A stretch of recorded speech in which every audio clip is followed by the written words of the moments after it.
Pemirsa, keprihatinan datang dari pelaku seni pedalangan Rahmat Riana Wiguna, dalang asal Naringgul ini. Karena sepi job, ia harus rela banting setir menjadi seorang penjual fried chicken, berkeliling dari kampung ke kampung demi menafkahi anak istri di rumah. Kita ikuti kisahnya yang satu ini. Nama Rahmat Riana Wiguna, sosok yang sudah tidak asing lagi di dunia pedalangan. Asal Naringgul, Kabupaten Cianjur. Ia memiliki hobi mendalang sejak duduk kelas 6 SD pada tahun 1984 dengan berguru ke beberapa padepokan, diantaranya Giri Taritis dan Giri Harja III, hingga akhirnya memiliki nama harum sebagai dalang kondang. Namun di masa pandemi ini tak ada satupun undangan manggung berpihak kepadanya. Dan untuk memenuhi kebutuhan ekonomi keluarga, Rahmat yang memiliki 3 anak ini terpaksa harus banting setir jualan fried chicken keliling kampung. Pak Rahmat, sudah berapa lama menggeluti wayang golek ini, Pak? Upami di etang mah kawit di tahun 84 kelas 6 SD. Kelas genap SD mulai belajar mendalang. Waktu itu berguru ke Bapak Dedi Setiadi di kampung. Sesudah itu saya sekolah ke SMK Bandung, belajar di sana. Terus keluar saya belajar ke Giri Harja. Kebetulan belajar di Giri Harja Iji, Pangersa Bapak Lili Adi Sunarya, ya punya gelar di situ nama lingkung seni atau padepokan Giri Taritis. Waktu itu sesudah pupus Pak Abah Lili Adi Sunarya, terus berguru ke Abah Asep Sunandar Sunarya, Giri Harja Tilu.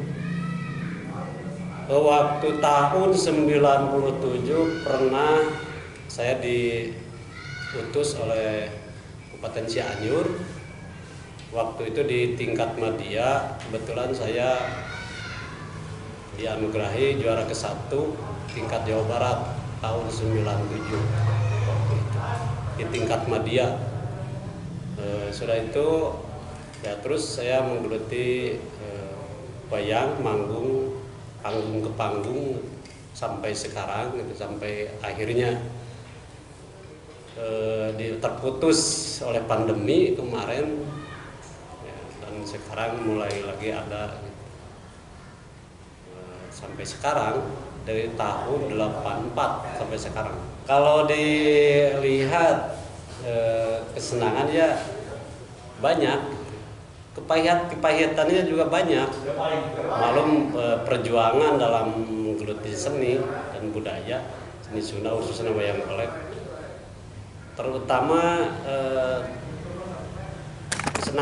senangnya gitu kalau ada acara hajatan atau acara-acara lain lah, acara-acara besar, hari-hari besar. Dan pahitnya kadang-kadang dalam tidak sesuai dengan harapan gitu. Kalau misalkan di acara pagelaran wayang golek di suatu panggung, kadang-kadang ada rintangan gitu, kadang-kadang ada sound yang mati gitu, kadang-kadang itu nggak ada hubungan gitu. Ada kepahitannya, banyak lah kalau diceritakan gitu, pahit dan bunganya gitu. Banyak. Dan sesudah adanya pandemi, saya beralih profesi. Suatu pilihan daripada saya tidak makan keluarga, lebih baik saya cari perusahaan lain, gitu, usaha lain. Misalkan saya dagang chicken, keliling ke kampung-kampung. Udah tahu saya dalang, tapi saya nggak apa-apa gitu. Yang penting anak istri saya terhidupi, beban saya mengurangi. Gitu. Dan keadaannya pandemi ini, semua hasil dari seni itu gak ada, nol besar. Itu ada, apakah selama itu ada pengalaman masyarakat menyapa, eta dalang, eta dalang. banyak ada yang kenal. Alhamdulillah dari situ dari kenal gitu ya sampai ada yang beli juga gampang gitu. Banyak. Oh, jadi profesi dalang itu menjadi bagian dari promosi untuk membuat chicken ini laku. Ada juga faktor itu? Ada juga.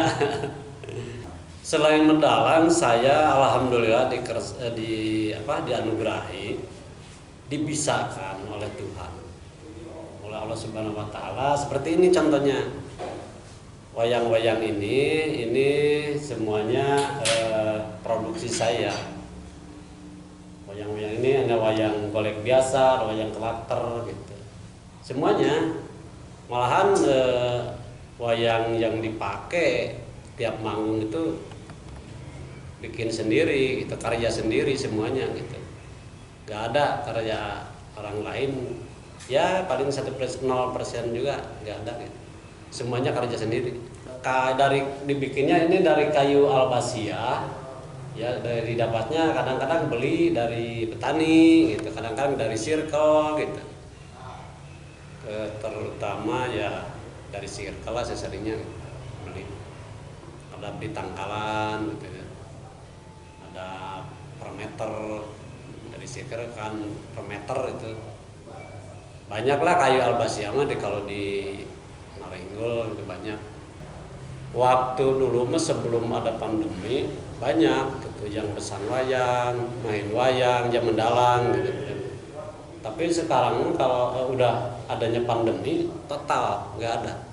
Baru sekarang gitu kan dikarenakan udah ada pepadi Kabupaten Cianjur, Abah Rusekawan ya alhamdulillah dia mengangkat kehidupan saya, menambah pesannya wayang-wayang karakter. Ya masing-masing ada namanya gitu. Jadi alhamdulillah udah nambah untuk keluarga saya karena saya nggak ada lagi perusahaan, cuman ini menggeluti antara main wayang, mendalang dan pengrajin ini. Alhamdulillah bersyukur saya seudahnya gitu ketemu sama Abah, ya dikenalkan. Contohnya ini dengan walaupun belum tahu, belum ketemu sama Pak Ono, tapi tahu karakter ininya gitu, wajahnya gitu. Mudah-mudahan kedepannya Pak Ono ketemu sama saya gitu. Dan ketua-ketua DPC dari PDIP ya ini.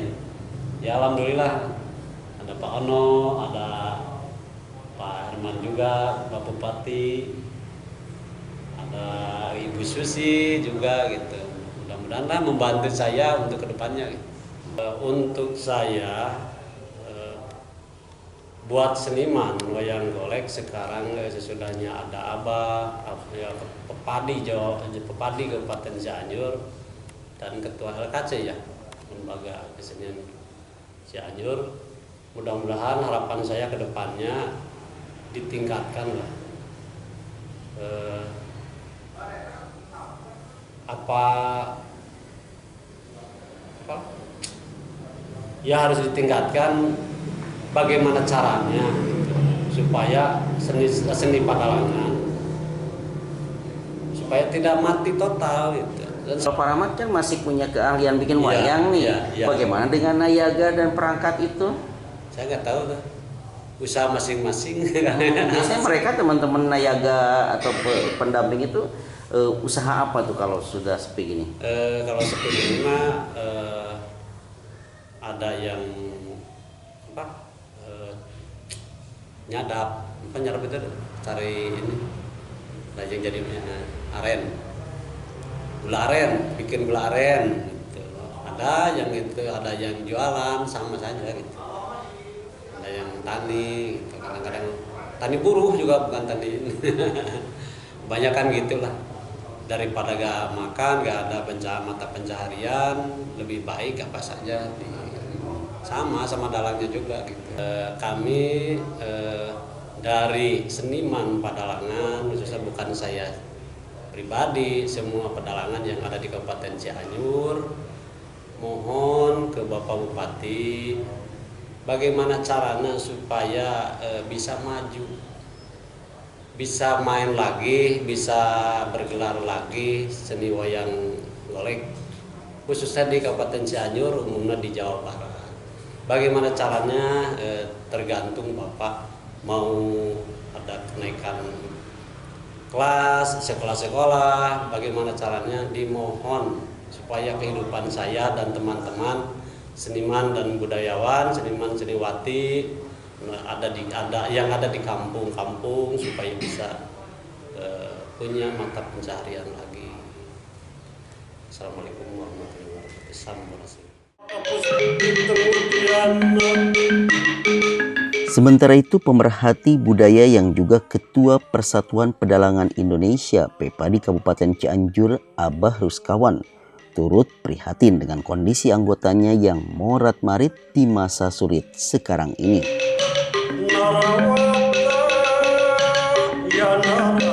Kalau menyaksikan dan mendengar apa yang disampaikan oleh Pak Rahmat, dan saya pun pernah turun ke lapangan, dan pada saat itu saya coba membuktikan kebenaran. Ya, ternyata benar adanya bahwa Pak Rahmat itu di luar sebagai pengrajin wayang, termasuk juga dia hijrah karena mungkin problemnya di saat pandemi itu tidak ada yang namanya hiburan, dalam artian tidak diperkenankan di era pandemi itu ada kumpul-kumpul. Nah, setelah saya coba, saya mencoba untuk bagaimana caranya, karena di Cianjur ini pedalangan hanya tinggal 2 kecamatan, yang pertama di Naringgul dan yang kedua di Bojong Picu. Kalau dari sisi jumlah aja rasanya tidak lewat dari angka 17 lah dalang yang ada di Kabupaten Cianjur ini. Dan kalau saya juga setelah saya mencoba, karena ingin ada perubahan di dunia pedalangan, saya mencoba untuk mempelajari apa sih yang menjadi kendala di pedalangan ini. Padahal wayang ini usianya sudah panjang lah, bahkan sudah sangat-sangat strategis kalau saya melihat bahwa ada kaitannya dengan Sri Siti Jenar, termasuk juga wayang ini termasuk pernah mencapai puncak kejayaan pada masanya. Nah, dengan di era teknologi saya ingin mencoba merubah paradigma berpikir para dalang. Nah, diantaranya saya mencoba ada beberapa pertemuan dengan para dalang, di mana saya memberikan masukan-masukan, termasuk juga kesempatan saya bertemu dengan pengambil keputusan kebijakan, karena wayang ini sudah tercatat di UNESCO sebagai warisan dunia yang tanpa yasan. Dan menurut saya wayang ini filosofisnya sangat dalam sekali. Bahkan seorang dalang kayaknya tidak akan cukup belajar 1 atau 2 tahun, karena tiap wayang punya karakter yang berbeda, suaranya yang juga berbeda, termasuk juga wayang ini saya ibaratkan sebagai seorang produser yang harus mengharmonisasi dari perbedaan-perbedaan yang ada di pedalangan itu sendiri. Misalkan di panggung wayang itu ada peran seorang sinden, ada peran seorang agama ya gending, ada di sana ada tarompet, gendang ya, termasuk ada goong, di sana juga ada alok, dan di sana juga ada tukang rebang. Sehingga bagaimana perbedaan-perbedaan ini oleh seorang dalang menjadi harmoni, jadi satu, sehingga enak dilihat, enak didengar, juga secara real bahwa filosofi dari wayang ini sangat dalam sekali.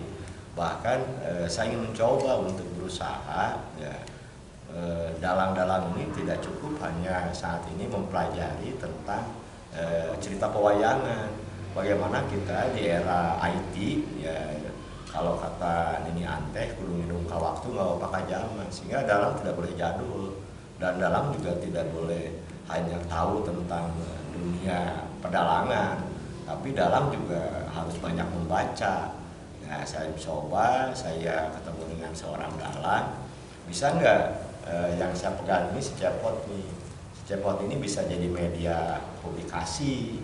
Ya, saya coba seorang dalang hanya durasi beberapa menit, gitu ya. Menjadi awalnya saya coba untuk mempublish produsen susu. Nah, tentunya dalang harus belajar mempelajari ya apa yang disebut susu, dari mulai prosesnya, termasuk kualitas dari susu sampai ke harga dan apa manfaat dari susu itu sendiri. Nah, si Cepot ini tentunya hanya media untuk mempublish, maka dalanglah yang harus membaca. Nah, setelah saya coba satu sesi ya ke tukang susu, kata seorang dalang, "Bah, alhamdulillah saya punya insentif." Ya walaupun yang jasanya ini si Cepot gitu ya, tapi kan Cepot bagaimana dalang yang menggerakkan. Nah, di sisi lain juga setelah dapat anggaran, dapat uang, walaupun belum mampu berbicara tarif ya. Tapi dia pulang juga si Cepot ini bawa susu ke rumah. Itu satu kali dia sudah mulai ada yang bisa merasakan nikmatnya tidak manggung dari mulai jam 8 sampai ke subuh. Terus saya coba juga masuk ke perguruan tinggi. Saya waktu itu ke sekolah tinggi ilmu pendidikan di Bandung STKIP, bagaimana mempublish yang namanya PPMB ya, melalui wayang, dan salah satu medianya yaitu wayang dengan si Cepot lah yang menjadi presenternya, dia yang keliling dan seterusnya, berdialog juga dengan para akademisi yang ada, termasuk teknik yang ada di universitas itu, sehingga itu cukup panjang waktunya, durasinya hampir di angka 25 menit, dan anggaran yang diterima pun ya sekian puluh kali lipat dibandingkan mempublish susu. Nah, sehingga sudah menerima. Dan saya juga mencoba menjadi seorang dalang untuk mempelajari sejarah. Di Cianjur ini, di daerah Bojong Picu, Sukarama, ada Bendungan Cisuru. Cisuru itu terowongannya 2 km 2.500 meter, dan si Cepot lah yang menjadi presenter bertanya terhadap informan orang-orang yang mengetahui tentang Cisuru. Nah, saya coba, nah ternyata menurut saya kalau yang namanya dalang bisa hijrah, tentunya bukan hanya mempelajari tentang tadi cerita pewayangan, tapi harus kekinian. Ternyata si Cepot bisa maju di digital marketing. Nah, dan waktu saya di Kuningan juga saya ingin coba menyampaikan kepada dalang. Nah, tentunya ini sudah harus mulai.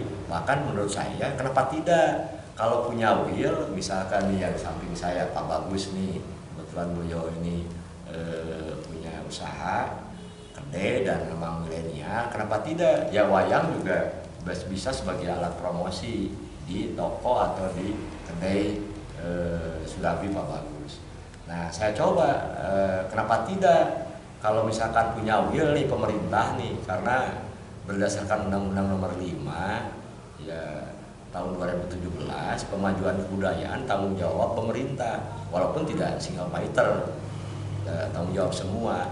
Kalau pemerintah saat ini memberikan himbauan aja bahwa dari mulai tingkat desa sampai ke tingkat pemerintah paling tinggi harus sosialisasi, sebagian melalui abdi, melalui Cepot. Rasa-rasanya banyak job nih bagi, kalau desa di Cianjur ada 350 desa, kalau desa harus dipublish melalui wayang, bukan hanya wayang, mungkin juga seni yang lain.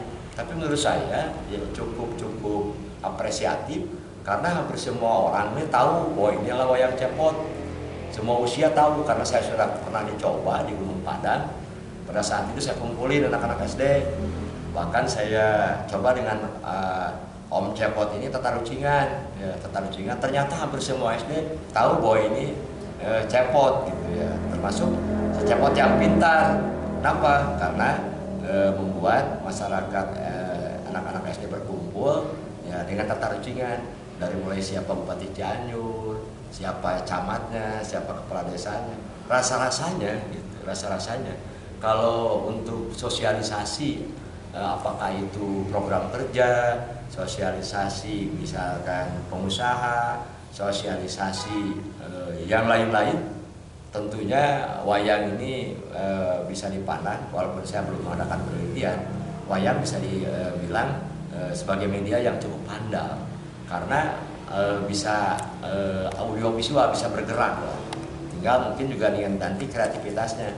Kalau saya juga melihat yang nama cepot ini kan bisa sedikit direkayasa nih oleh Kang Rahmat ini, bisa ngekan gitu ya. Mungkin juga termasuk saya pada saat di Sukabumi dulu pernah ketemu dengan kepala BNN dengan stafnya juga, dan saya pernah ke Gunung Padang. Pada saat saya di Gunung Padang yang namanya dialog antara si Cepot sebagai presenter dengan narasumber dari BNN, ternyata sangat antusias masyarakat melihatnya. Dan melalui Cepot, ya alhamdulillah ini merupakan juga daya tarik bagi masyarakat. Sebab kalau hanya menjelaskan saja, seorang pemimpin menjelaskan tentang narkoba, dampak negatifnya, termasuk hukumnya, mungkin kurang begitu menarik. Ya dengan adanya Cepot, dengan adanya wayang, itu merupakan bumbu. Tapi di sisi lain juga sekaligus bisa ikut melestarikan seni budaya tradisi ini dan memberikan tambahan job buat para dalang. Rasanya ini juga perlu monopoli kebijakan. Kebijakan misalkan jangan pakai perda lah untuk menolong para dalang mah. Cukup dengan keputusan bupati aja, dengan perbu atau himbauan bupati. Semua kepala desa sosialisasi musdes, hasil musdes, sosialisasi, update rencana pembangunan desa harus musdes harus menggunakan wayang golek. Ada 350 desa. Ini buat job. Termasuk juga mungkin tidak usah terlampau jauh juga yang di sekolah aja. Kalau kepala dinas mengeluarkan surat himbauan aja, setiap samenan tidak boleh menggunakan ABCD, harus seni yang ada di daerahnya termasuk wayang. Insya Allah Cepot bakal banyak lagi job kayaknya kalau seperti itu. Jadi ini tidak bisa sendiri. Maksudnya ya, untuk menyiapkan hal itu saya sebagai ketua Pepadi ya mudah-mudahan saja ke depan seperti apa yang dilaksanakan oleh Kang Rahmat. Karena wayang ini manggungnya makin kurang, di sisi lain bagaimana Kang Rahmat belajar dari membuat muka Cepot, ya muka Arjuna, muka Gatot Kaca, belajar membuat yang di sebelah nih. Kebetulan ada ketua DPD PDI Perjuangan di Jawa Barat, Pak Ono. Nuhun Pak Ono, orang tos abdi teu widi heula ye, ngadengel pamun teu pangersa. Yang di sebelah-sebelah kita juga ada Bu Susi, ada Pak Dr. Awan, ada Pak Ruskawan, ada yang namanya Pak Herman. Nah, bagaimana transisi dari membuat wayang golek ya ke karakter orang, gitu, ke personal. Rasa-rasanya kalau misalkan mau berubah insya Allah. Jadi tidak hanya mempertahankan bagaimana manggung sampai subuh, tapi tematik. Misalkan Bagus nih mengundang putranya ulang tahun, bagaimana si Cepot ini harus tematik, sehingga mungkin tinggal 30 menit, 45 menit materinya apa. Tentunya ini harus ada tim kreatif, maka dalang ngobrol dulu dengan Bagus ABCD-nya untuk bisa disampaikan. Tapi kuncinya diantaranya mau nggak berubah. Yang kedua, mau nggak dalang itu untuk belajar kekinian, karena kalau enggak ya milenial akan meninggalkan. Jadi saya juga mungkin karena saat ini Pak Iman saya belum pernah mendengar ada yang namanya seminar kenakalan orang tua. Yang diseminarkan selalu kenakalan remaja. Nah, ini yang salah siapa? Seni budaya tradisi tidak lestari atau kurang lestari. Menurut saya ini salah semua. Nah, mudah-mudahan aja saya di pedalangan, walaupun saya belum menyusun program yang handal, paling tidak, nah Kang Rahmat yang di sebelah sana sudah sedikit paling tidak bisa hijrah, bukan hanya sebagai dalang. Tadi ceritanya sudah jadi pedagang apa kan? Chicken tuh, fried chicken. Nah itu kan jadi multi talenta, gimana? Nah sekarang mungkin ke depan saya sudah ingin mencoba memprogramkan ada peningkatan karena harus diakui bukan hanya di Pedalangan, di seni-seni yang lain pun lemahnya seni budaya tradisi ya. Satu manajemen seni yang harus terus-menerus dipicu. Terus yang keduanya juga kita lagi mencoba nih ke Kabupaten Cianjur ya, bisa nggak bagaimana manajemen seninya ditingkatkan, SDM-nya. Yang berikutnya juga kita ingin mencoba bukan hanya bagaimana mengemas seni itu. Mudah-mudahan saja saya secepatnya bisa mengadakan pembicaraan lebih instan dengan Bupati, lebih mendalam, sehingga kami ingin mencoba nanti yang namanya apa yang tadi saya sampaikan di bulan Maret ini sebelum Saum. Nah, sudah ada yang namanya MOU dengan Pak Bupati dan mudah-mudahan saja nanti bisa rutinitas setiap 1 bulan sekali ada tampilan wayang golek, apakah di depan LKC ataupun di Saung Incu. Termasuk juga saya mencoba yang tadi bahwa bagaimana sosialisasi pembangunan dan sosialisasi program bisa dilaksanakan oleh Kang Cepot. Termasuk juga akan memohon kepada para pengambil keputusan kebijakan, kita memohon agar ada peningkatan SDM bagi dalang supaya juga bisa sebagai alat untuk sosialisasi produk dan kedepannya Cepot juga bisa ikutan di digital marketing. Mudah-mudahan tidak lewat dari bulan Maret ini sudah ada gebragan supaya wayang ini bisa tetap lestari, ngancik, sanubari masyarakat khususnya di Kabupaten Cianjur.